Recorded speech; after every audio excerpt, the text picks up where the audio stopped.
One morning, I'm just out there with Jasper, my old hound, walking the same trail we'd walked 100 times behind my property in northern Georgia. Quiet woods, cool air, birds doing their thing, and suddenly, instead of deer tracks and pine needles, I'm looking at foundation slabs fresh poured and a shiny black SUV with a HOA security sticker parked bold as brass. For a second, I thought maybe I'd wandered off the trail. I crouched down, wiped my eyes, figured maybe I was dreaming. Nope, still there. Whole row of would-be cabins growing up where forests should have been. That was the moment my blood started to simmer. I'm Preston McAllister, retired forestry engineer, lived on this patch of woods 19 years, far enough from the Timberwood Hills HOA to breathe free. No newsletters in my mailbox, no meetings, no neighbor drama, just the way I liked it.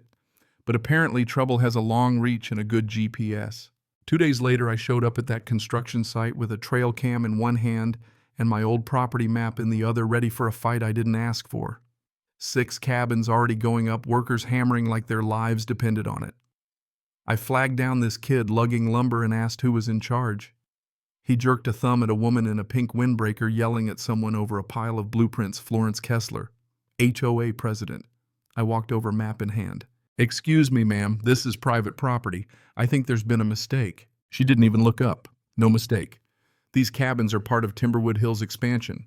You're standing on common use land." I actually laughed. Not unless the county rewrote my deed. I showed her the map. She finally looked at me like I'd tracked in something unpleasant. "Well, if that's true, you'll need to take it up with the board. We've already broken ground. You'll make things very complicated if you try to interfere." "Complicated for you?" I asked. She smiled a smile I wouldn't trust to hold a goldfish. "We're revitalizing the area. These cabins will bring in tourists' revenue, prestige. You should be thanking us." Then she turned back to her clipboard. Dismissed. Like I was just some guy who got lost on his own land. Fine, I thought. If Florence and her crew wanted to play games, I'd play mine. I went home, dug out every deed plat and old legal paper I had, then drove straight to the county assessor's office. 30 minutes later, I walked out with a certified copy of the land records, and better yet, an idea let them finish building. Every nail, every board, every dollar they sunk into those cabins would come back to me. I was about to own every cent of it. I set up trail cams all over my property line, didn't care about deer anymore, wanted faces, license plates, proof. By Wednesday, I had 100 pictures, contractors, board members, even Florence herself, all strutting across land with my name on the deed. The cabins multiplied 12, all identical, all built with no permits, no inspections, just arrogance and a big bank account. At night, Jasper and I'd sit on the porch, watch their floodlights shimmer through the trees, listen to hammers echo. I wasn't mad, I was patient, documenting. Dropped off my growing pile of evidence with Mara Kent, a real estate attorney who once cleaned out a developer so thoroughly the guy lost half his resort and his boat. "They build on your land without a lease easement or even a handshake," she asked, flipping through the pictures. "Didn't even ask," I said. "They'd even run utilities across my property, trenching straight to the HOA's box." Mara grinned. "This is going to be expensive for them." She explained the magic word, unlawful enrichment. "If they made money off those rentals, they owed me every dime." "Let them finish. Then we file," Mara said. I kept quiet. Didn't show up at HOA meetings, didn't file complaints, just watched. Meanwhile, Mara filed a cease and desist with the county, making sure no new permits got pushed through for Timberwood. But she didn't tip off the HOA. We wanted them to keep building, digging their own grave.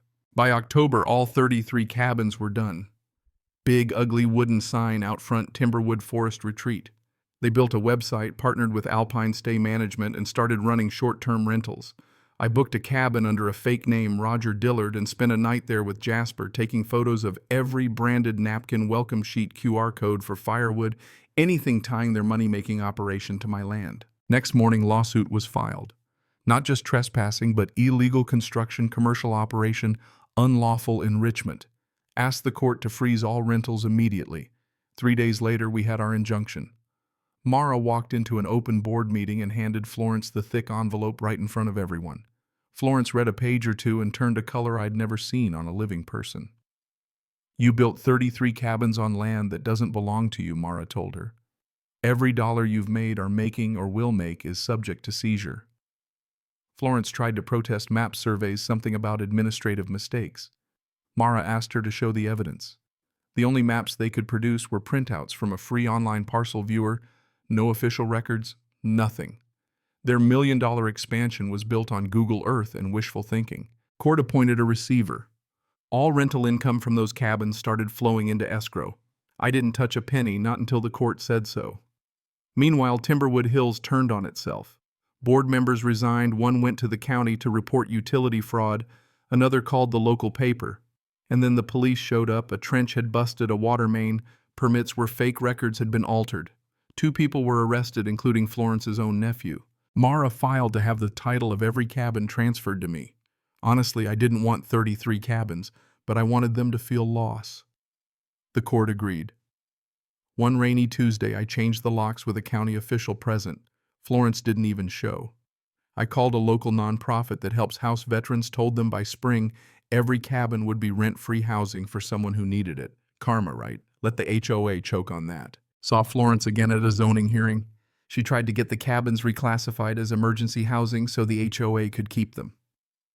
I stood up at the mic, laid out everything. How they'd lied, fabricated property lines, ignored the law. The board denied her motion. Outside, Florence's lawyer tried to buy the cabins back. I told him I wasn't in the business of laundering other people's mistakes. A couple weeks later, a deputy showed up at my door. At the station, Detective Rivas showed me a permit for trenching utilities supposedly signed by me, but it was a trace job forgery, plain as day. Turned out Florence and a consultant named Clayton Renshaw had been faking permits using my name as temporary leverage. When the detective said they'd be pressing charges for fraud and forgery, I told him I'd testify. Florence was arrested, mugshot in the paper, HOA president charged in land fraud scandal. The rest of the board scattered. HOA was broke, leaderless, stripped of its right to manage anything. Spring came, cabins became homes, real ones. Solar panels went up, gardens sprouted. Kids biked down walkways lined with lilac and wind chimes. They called it Pine Haven Commons. The news cameras showed up for a feel-good story. I just watched, let others talk. I didn't do interviews. I just wanted peace. The HOA was gone, residents free from constant fines and rules. They threw a block party that May. I brought cornbread, sweet tea, shook hands with people who told me thanks, even though none of this had been my plan. Just wanted to protect my land, ended up helping a community. Then just when I thought the drama was over, a drone started hovering near my fence. Then came a stream of anonymous complaints about Pine Haven noise, suspicious activity. Deputies came out, shrugged, found nothing. Then I got a letter from a firm called Belridge Property Consultants. Some slick language about zoning compliance. Someone somewhere wanted to challenge what we'd built. Mara dug in. Belridge worked with asset recovery outfits. Not Florence, she was barred by the court. A week later, Detective Rivas called. Turns out the money trail from the original scam led to a shell company owned by Everett Cole, a developer with a grudge against me from way back. He'd funded Timberwood's illegal expansion, laundered cash, used Florence as a puppet. Cole showed up at the zoning board in a suit and a red tie, argued the rezoning for Pine Haven was rushed. Mara and I brought receipts, Detective Rivas's affidavit, financial records, the whole ugly story. Board denied Cole's motion. That night someone slashed my tires. Didn't bother reporting it, just added more trail cams. Then the IRS stepped in, frozen accounts, federal audit, and the scam unraveled. Contractors came forward, even a board member on the run. Cole got arrested trying to fly out of state. News called it one of the worst abuses of HOA power in state history. Florence took a plea deal, 18 months in minimum security, banned for life from any leadership role. HOA was dead for good. 6 months after Cole's conviction, the county officially recognized Pine Haven Commons as a protected community. Tax exemptions, permanent status, a board with real resident control. I was asked to serve as an advisor, politely declined. All I wanted was quiet. The cabins, once symbols of greed and arrogance, became homes with laughter and music, a mural of mountains and cabins shining on the side of the community center. I'd walk Jasper past it at sunset, watch kids run, listen to wind chimes and distant voices, thinking about how fast things can turn when someone gets greedy and how sometimes good can grow up right where the worst kind of trouble took root. So what's the real lesson here? I guess it's this: people in power, they'll always test the fence, but you don't have to let them move it.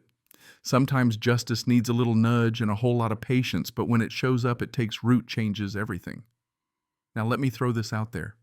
Does justice always mean winning in court? Or is it about leaving things better than you found them? Ever seen power get checked by an ordinary neighbor? Tell me where you stand. Drop a comment. Share your story, or just say if you've ever tangled with a little king and seen karma come around. I'll be reading. Cảm ơn các bạn đã xem video.